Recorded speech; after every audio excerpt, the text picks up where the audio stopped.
David Mercer was pushing a mop across the marble floor of the Ashford Academy ballroom when Camille Vance decided to make him the entertainment for the evening.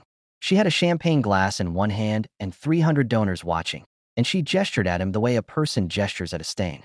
"Even our janitor should give something tonight," she said, and the room tittered. "Though I suppose when you mop floors for a living, charity is a tall order." What Camille did not know, what no one in that gilded room knew, was that the man holding the mop had paid for the floor beneath her heels, the chandelier above her head, and the scholarship that had put half the children in that building behind their desks. She was about to find out.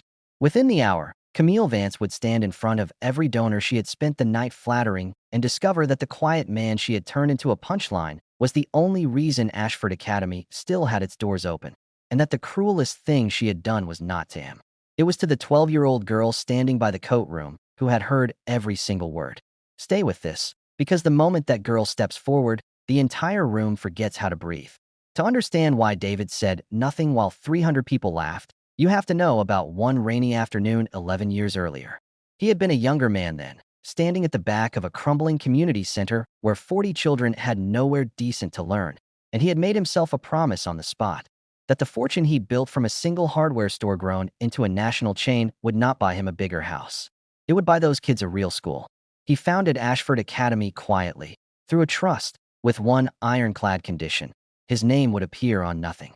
He had grown up the poor kid in a rich kid's classroom, and he knew the particular shame of being the child everyone could tell didn't belong. He built Ashford so no child would feel that shame again. Then he did the thing no one understood. He took the night janitor's job at his own school and snapped himself back to the present every evening by walking those halls, checking the heat in the winter, watching over the scholarship kids the way no donor ever would. One of those scholarship kids was his own daughter, Sophie. Sophie Mercer was 12, sharp-eyed and quick, the kind of girl who read 3 grades ahead and noticed everything. She knew her father worked nights at her school. She did not know he owned it. To her, he was simply Dad, the man who packed her lunch with a note inside, who quizzed her on history while he waxed the gym floor, who never once let her see him tired even when she knew that he was. She had begged to come tonight to help him clean up after the gala, and he had let her because he liked her company more than he liked the quiet. Which meant Sophie was standing 20 feet away when Camille Vance turned her father into a joke. The gala had a purpose that night beyond the champagne.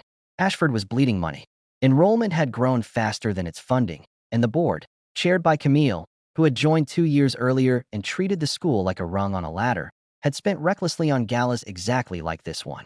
The anonymous benefactor who had carried the school for a decade had quietly frozen his support pending a review of how the board was spending it. Camille knew the freeze existed. She did not know who the benefactor was. No one did. And so she had thrown the most expensive party in the school's history, gambling that she could charm 300 wallets into covering a hole she had helped dig. She climbed onto the small stage near the orchestra and tapped her glass. "Friends," she said, "Ashford has given so much to this community. Tonight I'm asking you to give back." The applause was warm. She basked in it. And then, riding the confidence of a room that adored her, her eyes drifted to David at the edge of the floor, and she made the choice that would end her career. "In fact," she said, smiling, "let's make it fun. Even our staff can participate. David, isn't it? Our night janitor." She let the room find him. "Tell us, what can a man who mops these floors afford to give the school that lets his kind of family pretend to belong here?" The laughter that followed was the worst kind, the polished cruelty of people who believe themselves refined. David straightened slowly. He did not flush, and he did not look down. He looked at Sophie, and Sophie's face had come apart. She was 12, and she had just heard a ballroom full of strangers laugh at her father, and she was learning in real time the exact lesson he had built an entire school to spare her. Her chin trembled. Her hands had curled into fists at her sides. David watched his daughter absorb the thing he had spent 11 years and a fortune trying to keep her from ever feeling. And something in him, the patience that had carried him silently through a decade of being invisible in his own halls, quietly reached its end. He set the mop against the wall. He crossed the floor toward the stage, unhurried, and the laughter thinned into confusion as he came, because a man who has been humiliated is not supposed to walk like that. "Ms. Vance," he said, and his voice carried without rising. "You asked what I can give. Before I answer, I think the donors deserve to know why the school needs the money tonight in the first place." Camille's smile tightened. "I don't think the cleaning staff." "The benefactor froze the funding," David said, "to the room, not to her. The one who's quietly paid for this school for 10 years. He paused his support 6 months ago when he noticed the board was spending more on parties than on students. A murmur moved through the donors. He asked for one thing in return for renewing it: a full accounting of where the money's been going. He never got an answer. So he waited. Camille's voice climbed. And how exactly would a janitor know any of that? David reached into the inside pocket of his worn jacket and drew out a single folded letter, the trust seal pressed into the corner where everyone near the stage could see it. "Because I'm the one who wrote the freeze," he said. "My name is David Mercer. I founded Ashford Academy 11 years ago. I've funded every scholarship in this building, including the one that pays for my daughter's seat. The daughter you just asked this room to laugh at." The ballroom did not gasp.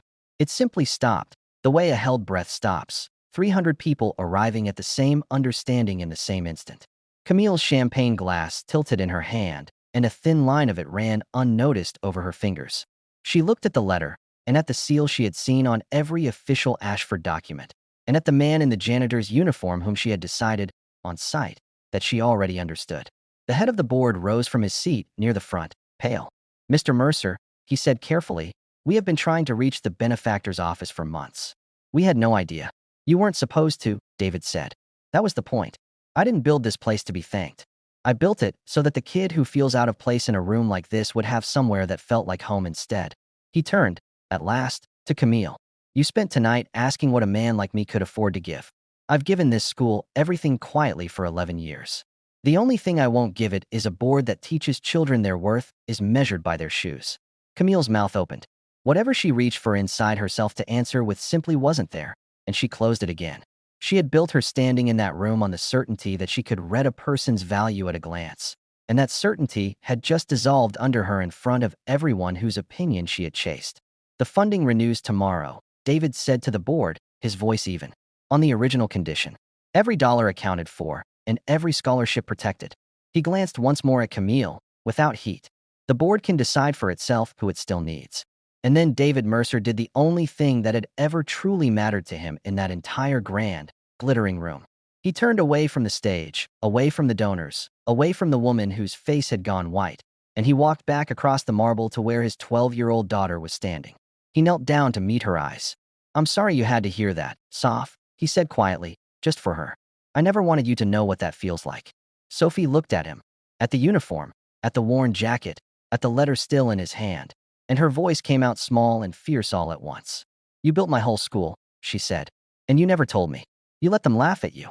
"I let them laugh," David said, "because I'd rather they laugh at me than ever look at you that way." He brushed a tear from her cheek with his thumb. "I didn't build this place so people would know my name, Sophie. I built it so kids like you would walk into any room in the world and never once believe you don't belong in it. That's worth more than every face in here remembering mine."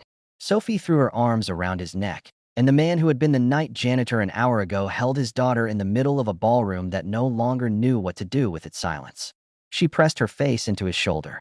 "I already know I belong," she whispered. "Because you're my dad." David closed his eyes and held her a little tighter. Behind them, 300 donors and one ruined chairwoman watched a girl hug her father and understood, far too late, which of the two people on that stage had ever truly been worth admiring. Some people spend their whole lives building monuments with their names on them. And some build something quietly, ask for nothing, and let the only recognition they ever need be a child's arms around their neck. If this story touched your heart, don't forget to subscribe to the channel, like this video, share it with someone who needs to hear it, and leave a comment below. If you were Sophie, what would you have said to your father in that moment? Your opinion matters. I'd love to hear your thoughts.